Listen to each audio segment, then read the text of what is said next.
이 시간에 우리에게 주시는 하나님의 말씀은 창세기 1장 우리 27절 말씀을 우리 함께 합독하도록 하겠습니다. 창세기 1장 27절 말씀입니다. 우리 구약성경 1면에 있습니다. 창세기 1장 27절 말씀 우리 같은 목소리로 우리 한 목소리로 우리 함께 합독하겠습니다. 시작. 하나님이 자기 형상 곧 하나님의 형상대로 사람을 창조하시되 남자와 여자로 창조하시고 아멘. 할렐루야. 예, 옆에 있는 분 손 꼭 잡고 이렇게 한번 축복하겠습니다. 주님의 이름으로 사랑합니다. 한 번 더 주님의 이름으로 축복합니다. 예수 안에서 행복하십시오.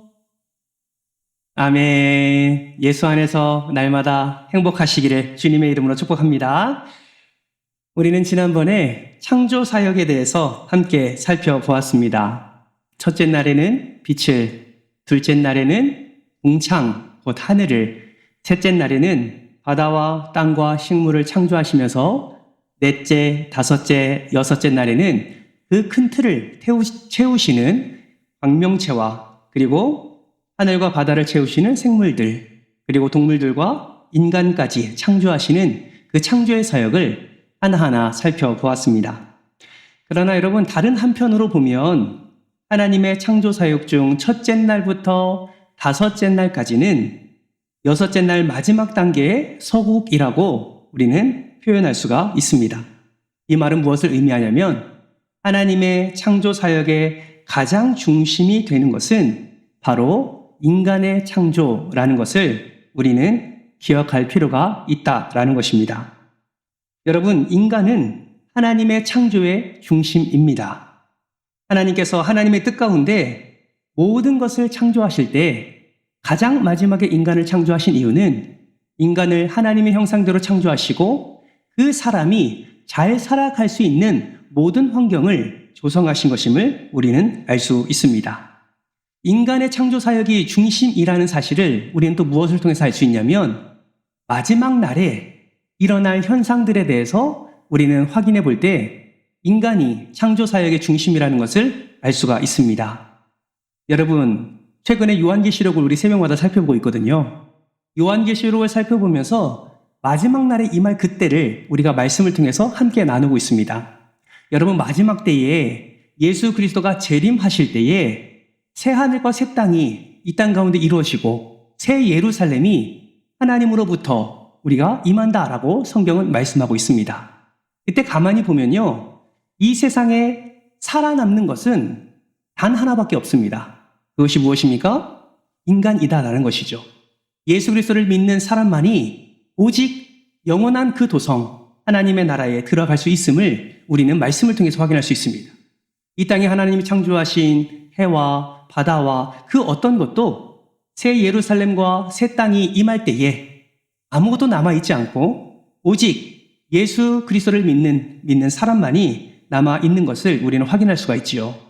그래서 인간이 하나님의 창조 사역의 중심이다, 가장 중요한 피조물이다라는 것을 우리는 요한계시록을 통해서도 확인해 볼 수가 있습니다. 여러분, 하나님은 그렇게 인간을 가장 중요하게 여기셨고 가장 하나님께서 핵심으로 삼으셨고 그렇게 하나님의 형상대로 이렇게 인간을 창조하셨습니다.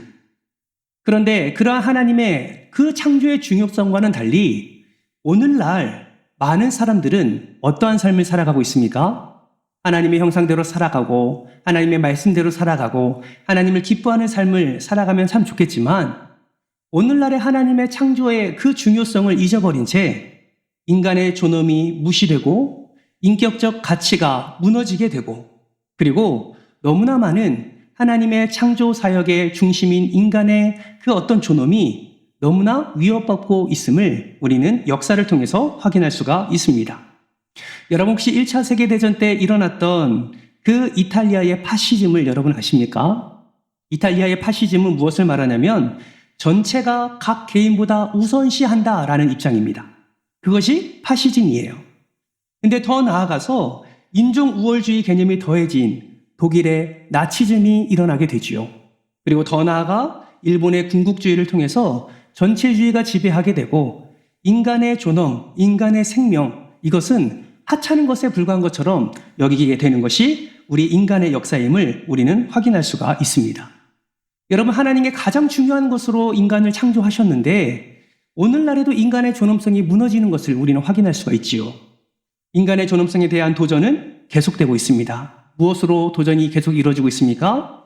낙태라든지 또는 인간 복제라든지 인간의 존엄성과 가치를 훼손하는 일들이 지금도 과학적으로도 계속해서 일어나고 있는 사실을 우리는 간과할 수가 없습니다. 이처럼 하나님께서 정말 중요한 하나님의 형상대로 창조한 인간이 존중과 윤리적 대우를 받지 못하고 그 가치가 무너지는 것들을 지금 이 땅에서 경험하면서 너무나 많은 어려움들이 일어나게 되는 것이죠. 그래서 오늘 이 시간에는 하나님이 창조하신 이 인간, 우리가 얼마나 존귀한 자인지, 얼마나 하나님으로부터 정말 귀하게 창조되었는지를 함께 깨닫는 시간이 되기를 원합니다. 우리가 창조에 대해서 너무나 잘 알지만 이 부분에 대해서 다시 한번 우리가 점검하는 이유는 무엇입니까? 여러분, 내가 어떠한 목적과 내가 어떠한 이유로 창조되었는지를 분명히 알 때 우리를 창조하신 하나님을 더 분명하게 깨달을 수 있기 때문에 그렇습니다. 여러분, 하나님께서 우리를 어떻게 창조하셨습니까? 시편 8편 5절 말씀을 보면 다윗은 하나님이 인간을 창조하실 때 이렇게 창조했다고 말씀하고 있습니다. 시편 8편 5절 말씀에 보면 영화와 존귀로 관을 씌우셨도다 라고 표현하는 것을 보게 됩니다. 하나님께서는 인간을 창조하실 때 하나님의 영광과 영화와 존귀로 관을 씌우셔서 하나님이 창조하신 그 인간이 하나님의 형상대로 살아갈 수 있도록 은혜를 베풀어 주셨다라는 것이죠. 종교개혁자 존 칼빈은 자신의 책 기독교 강요에서 자신을 아는 지식과 하나님을 아는 지식이 서로 밀접하게 연결되어 있다라고 말을 했습니다.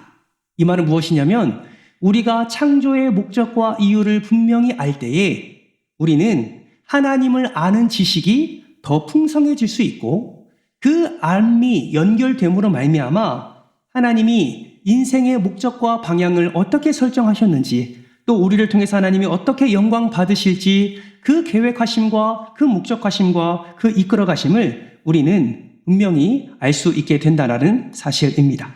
사랑하는 성도 여러분, 하나님이 저와 여러분을 그렇게 존귀하게 창조하셨습니다.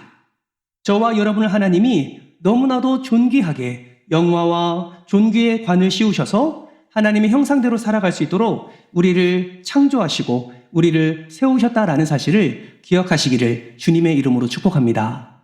그러므로 저와 여러분은 어떠한 삶을 살아가야 되겠습니까? 영화와 존귀로 관을 씌우신 그 하나님의 놀라운 창조를 우리로 하여금 누리게 하셨으니 우리는 온전히 창조자이신 하나님을 바라고 하나님을 영광 올려드리며 하나님께 찬송과 경배를 올려드리는 삶을 살아야 합니다. 이사야 선지자가 이사야 43장 7절 말씀을 통해서 이것을 분명하게 이렇게 말씀합니다. 우리 화면을 보면서 같이 한번 읽어볼까요? 함께 이사야 43장 7절 말씀 함께 읽습니다. 시작! 내 이름으로 불려지는 모든 자, 곧 내가 내 영광을 위하여 창조한 자를 오게 하라. 그를 내가 지었고 그를 내가 만들었느니라. 아멘. 하나님이 인간을 창조하신 목적이 무엇입니까? 내 영광을 위하여 창조했다라고 말씀을 하고 있습니다. 그 영광을 위하여 우리는 하나님의 형상대로 만들었다라는 것이죠. 그러므로 우리는 하나님의 영광을 위하여 창조된 자임을 항상 기억하면서 우리의 삶 속에서 나를 잘 알고 또 하나님을 아는 지식 가운데 하나님께 찬송과 영광을 올려드려야 한다라는 것입니다. 그렇다면 여러분, 하나님께서 인간을 창조할 때 어떻게 창조를 하셨을까요? 창세기 2장 7절은 이렇게 말씀합니다.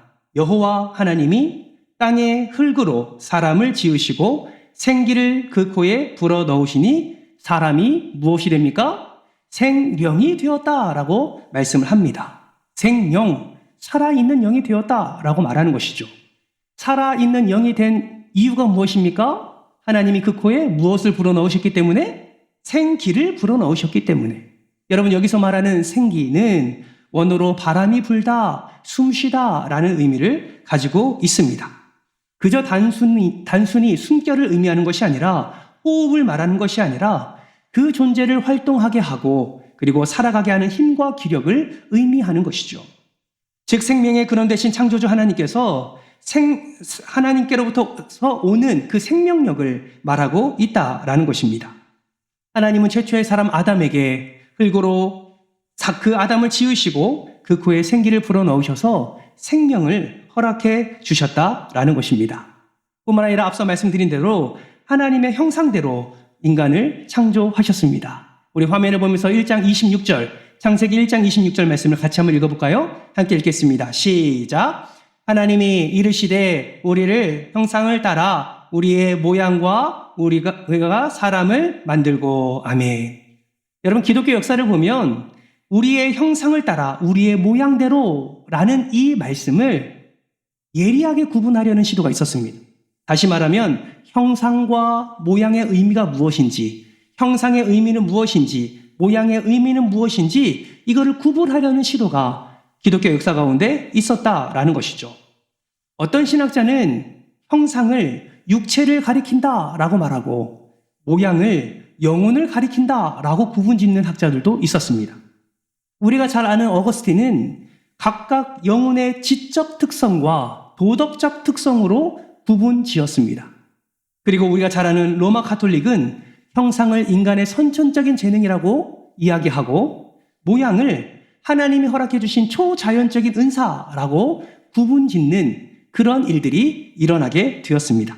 그러나 여러분 원어적 의미로 또 성경적 의미로 살펴볼 때에 오늘 26절에서 말하는 하나님의 형상과 또 형상을 따라 또 모양대로 사람을 만들었다는 표현은 두 의미가 다른 의미에서 쓰여진 것이 아니라 하나님께서 하나님의 형상대로 창조했다는 것을 강조하기 위해서 반복의 의미로 사용되었음을 우리는 이해할 필요가 있습니다.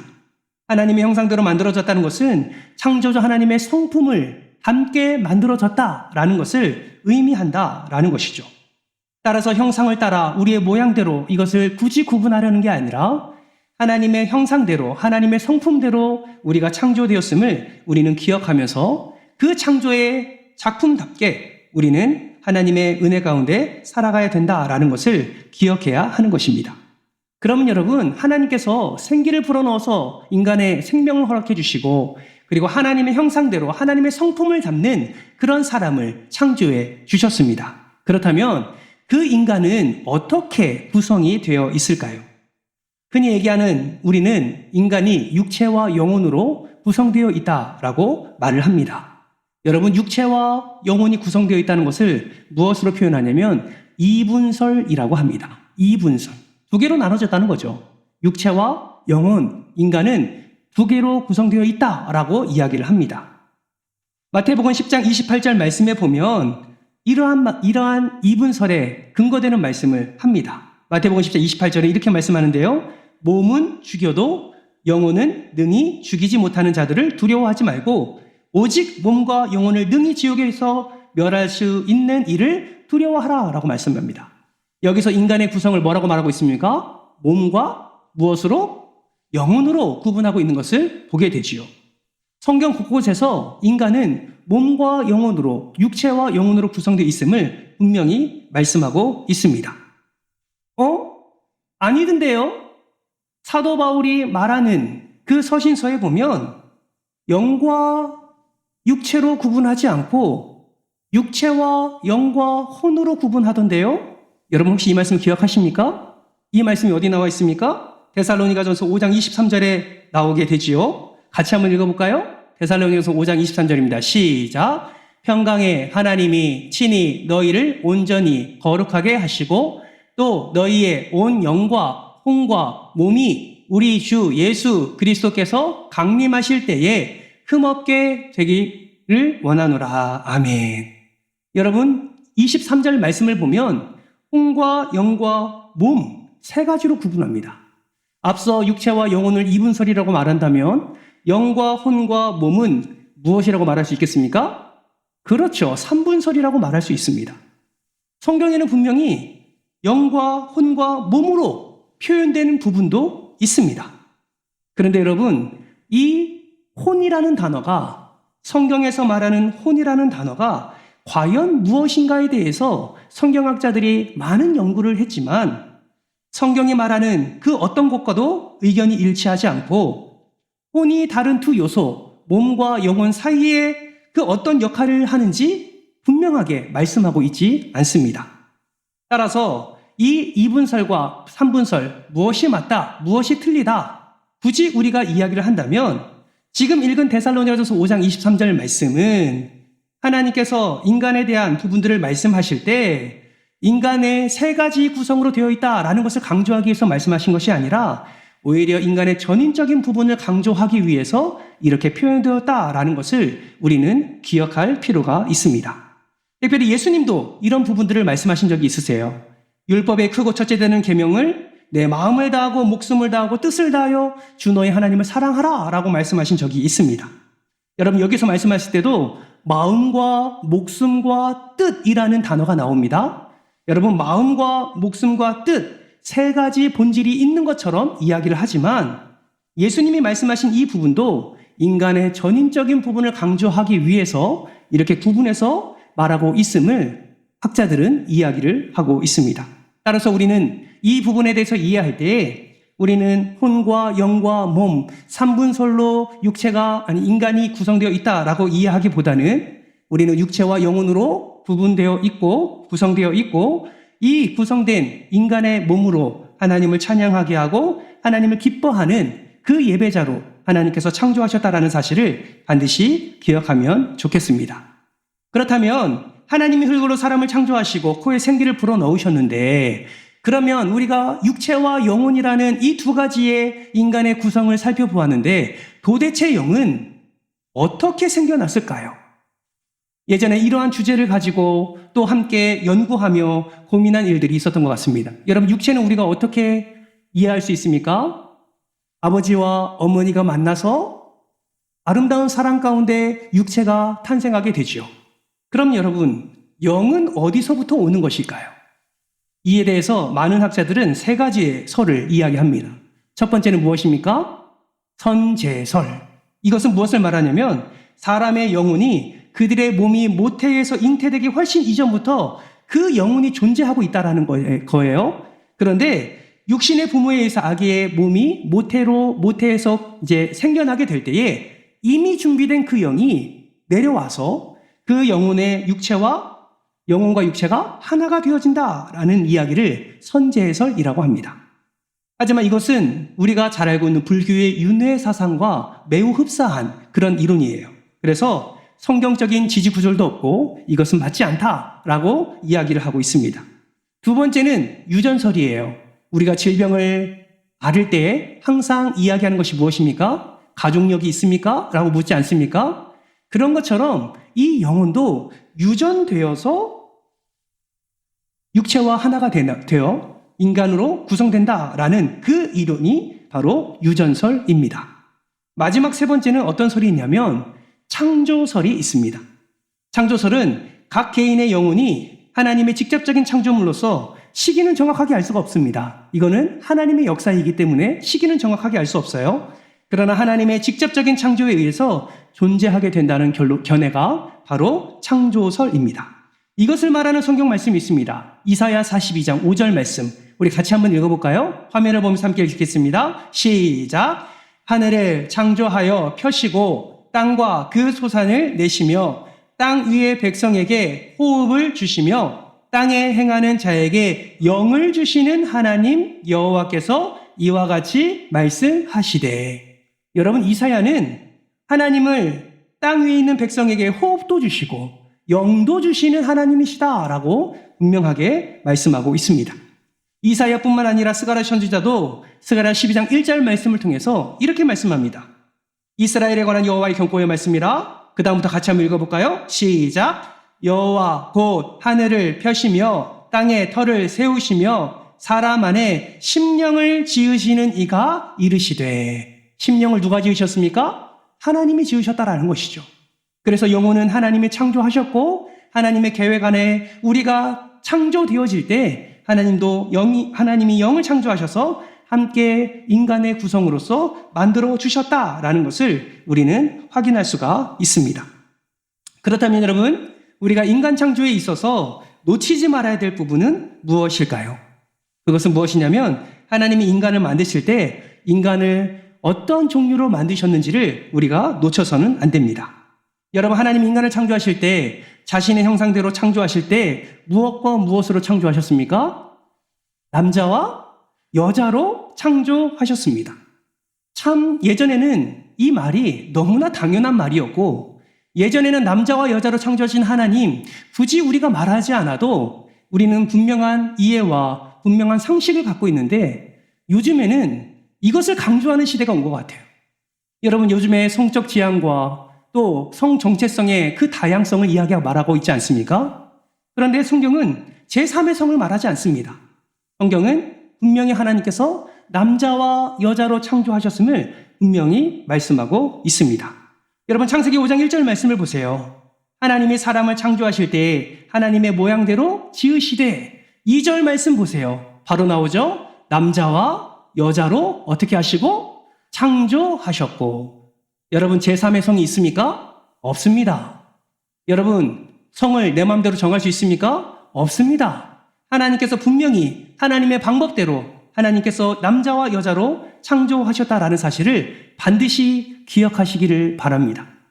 요즘에는요, 초등학교에서도요, 게이, 레즈 이런 단어가 너무 심심치 않게 나옵니다. 그거 아십니까? 조금만 남자끼리 친해면 쟤 게이야. 장난스럽게도 나 게이야. 나 레지야. 이렇게 말하는 것들이 너무나 쉽게 지금 나오고 있다라는 것이죠.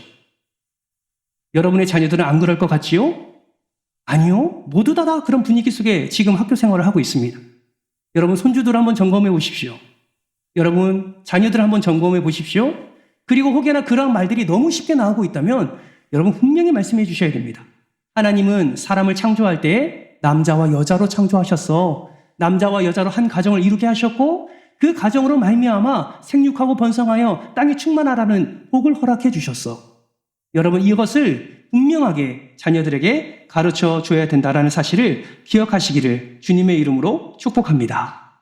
예전에는 이런 말로 축복 안 했습니다. 요즘에는 근데 이게 축복이 되고 있어요. 여러분, 제대로 아는 것이 얼마나 귀한 것인지 여러분 반드시 기억하셔야 됩니다. 하나님은 남자와 여자로 창조하실 때 하나님께서 창조하신 그 남자와 여자는 차별이 없습니다.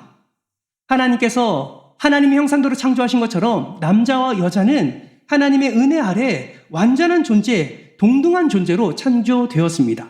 그러나 삼위일체가 기능과 역할이 따로 있다고 얘기했죠. 그런 것처럼 남자와 여자의 역할의 기능과 역할과 기능의 차이가 있다라는 사실을 우리가 인지할 필요가 있습니다.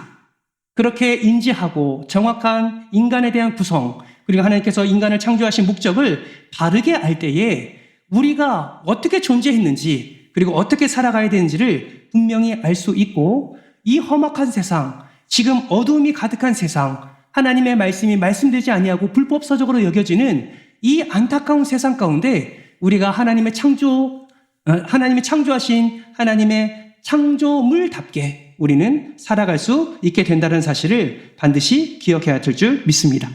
그렇다면 하나님의 형상대로 창조된 우리는 어떻게 살아가야 될까요? 여러분, 우리는 하나님의 형상대로 창조되었기 때문에 하나님의 형상대로 살아가야 될 줄 믿습니다. 그러면 하나님의 형상대로 살아간다는 것은 무엇을 의미합니까? 우리가 예전에 하나님의 성품에 대해서 함께 살펴봤죠. 비공유적 속성을 살펴봤고 공유적 속성을 함께 살펴본 적이 있습니다. 여러분, 비공유적 속성, 공유적 속성 여러분 기억하십니까?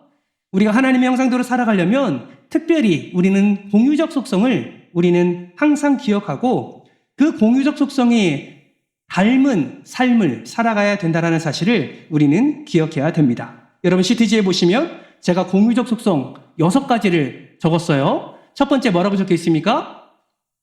거룩하심. 두 번째는요, 지식과 지혜. 세 번째는 일부러 제가 블랭크를 쳤어요. 네 번째는 무엇입니까? 선하심. 다섯 번째는요, 진실하심. 여섯 번째는요, 의로우심. 이것이 하나님의 성품과 우리의 성품을 공유하는 성품이에요. 다시 말하면 하나님만 갖고 있는 성품이 아니라 우리에게도 존재하는 성품입니다. 그렇다면 여러분 가운데 괄호친 게 무엇이 들어가야 될까요? 이렇게 잠잠하시면 다시 앞으로 나가서 이과에서 다시 한번 살펴볼 겁니다. 여러분 가운데 뭐가 들어가야 될까요? 하나님은 무엇입니까? 하나님은 사랑이시죠. 그래서 우리도 하나님의 성품을 닮아 사랑을 나타내는 존재가 되어야 되는 것입니다. 아멘이십니까? 공유적 속성, 여러분 거룩하심, 우리 거룩할 수 있나요? 완전한 거룩을 이룰 수 없죠. 그러나 그 거룩을 향해 나아갈 때에 우리의 삶 가운데 정결함과 거룩함이 나타날 수 있습니다. 하나님의 지식과 지혜에는 미치지 못하지만 하나님께 지혜를 구하고 우리가 간구하며 나아갈 때 우리는 하나님의 지식과 지혜를 이 땅 가운데서 나타낼 수 있는 것이죠. 하나님은 사랑이십니다. 아멘이십니까? 그 아멘된 우리의 믿음의 고백이 우리의 삶 속에서 하나님을 사랑하는 그 사랑의 섬김으로 나타낼 수 있다라는 것이에요. 여러분 선하시면 어떻습니까? 빨리 옆에 있는 짝꿍 바라보세요. 옆에 있는 짝꿍 선하게 보입니까? 예, 표정은 별로 좋지 않은 것 같은데, 예. 여러분, 선하심이 드러날 수 있습니다. 무엇을 통해서요? 내가 아니라 내 안에 살아계신 예수 그리스도를 통해서요. 아멘이십니까? 우리는 선하심을 나타낼 수 있어요. 진실할 수 있지요. 의로울 수 있습니다. 하나님의 공유적 속성과 우리의 공유적 속성을 함께 우리가 열심으로 하나님의 형상을 회복하며 닮아가려고 노력하게 될 때에 우리는 하나님의 형상에 합당한 삶을 우리는 살아갈 수 있다라는 것입니다. 그렇다면 이왕 말한 김에 비공유적 속성도 한번 이야기해 볼까요? 그것도 6가지가 있었는데 첫 번째는 무엇이었습니까? 자존성, 스스로 계심. 두 번째는 뭐가 있었어요? 편재성, 어디에나 계심.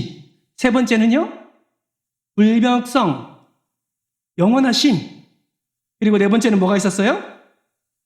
뭐가 있었어요? 뭐가 있었어요? 예, 잘 모르시는 분은 이과로 다시 한번 가셔서 다 제출하셨죠? 확인하기가 좀 어렵겠네요. 제가 말씀드릴게요. 자존성, 편재성, 전능성, 영원성, 불변성, 전지성이 있었습니다. 이건 우리가 따라갈 수 없는 하나님의 성품이에요. 이게 비공유적 속성입니다. 사랑하는 성도 여러분, 우리는 공유적 속성을 닮아가기에 애를 써야 하는 자들임을 기억하시길 바랍니다.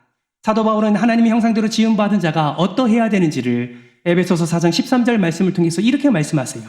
같이 한번 읽어볼까요? 시작! 우리가 다 하나님의 아들을 믿는 것과 아는 일에 하나가 되어 온전한 사람을 이루어 그리스도의 장성한 분량이 충만한 데까지 이르리니. 아멘. 여러분, 나를 알고 나를 창조하신 하나님을 알 때에 그리고 그 말씀의 순정함을 통해서 예수 그리스도의 장성한 분량에 이르기까지 우리가 한 걸음 한 걸음 믿음의 발걸음을 내디디게 될 때에 우리는 하나님의 형상대로 살아갈 뿐만 아니라 우리의 삶 속에서 부어주시는 하나님의 은혜를 충만히 누리게 된다는 사실을 기억하시기를 바랍니다.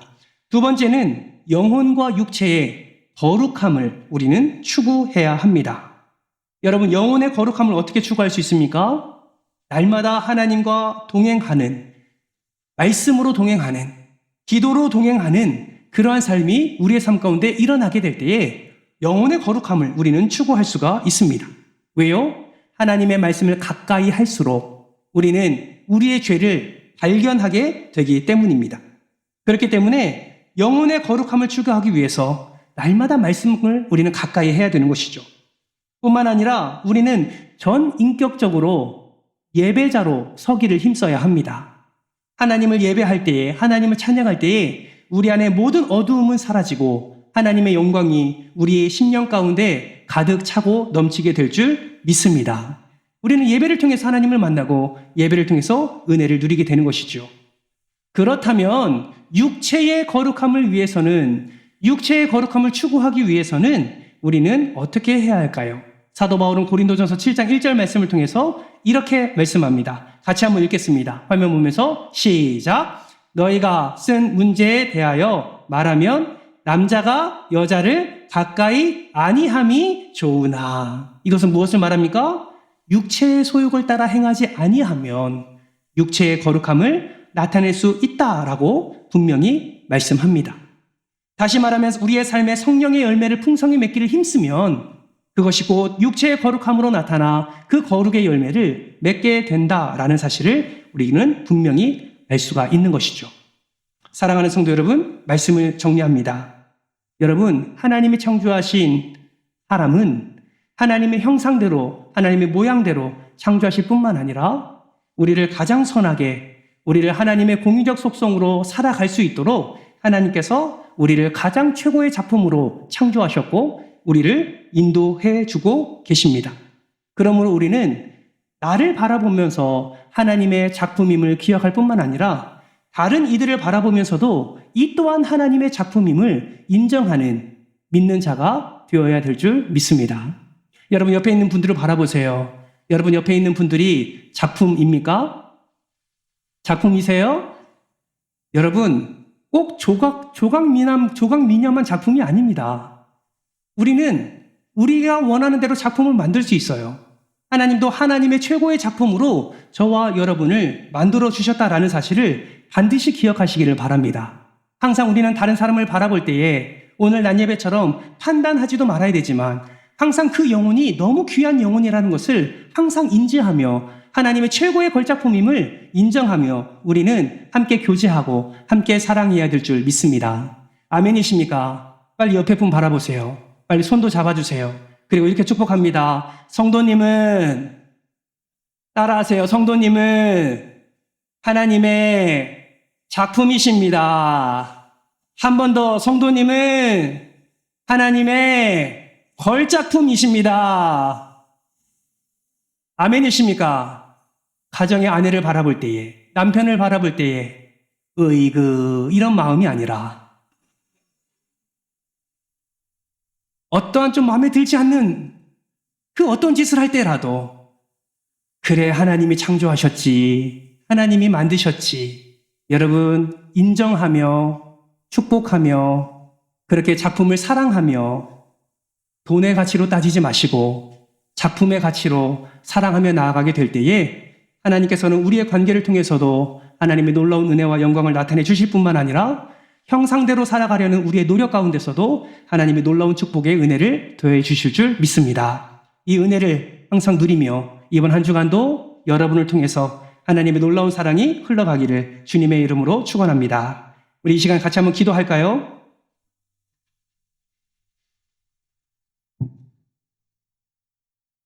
여러분, 하나님의 창조 사역은 주일학교 때부터 들은 말씀입니다. 그런데 너무나 지식적으로만 우리가 들어왔던 것 같습니다. 여러분, 하나님의 작품에 대해서 정말 마음을 다해서 상고해 보신 적 있으십니까? 하나님이 나를 왜 만드셨는지 여러분 정말 말씀 앞에 고민해 보신 적 있으신가요?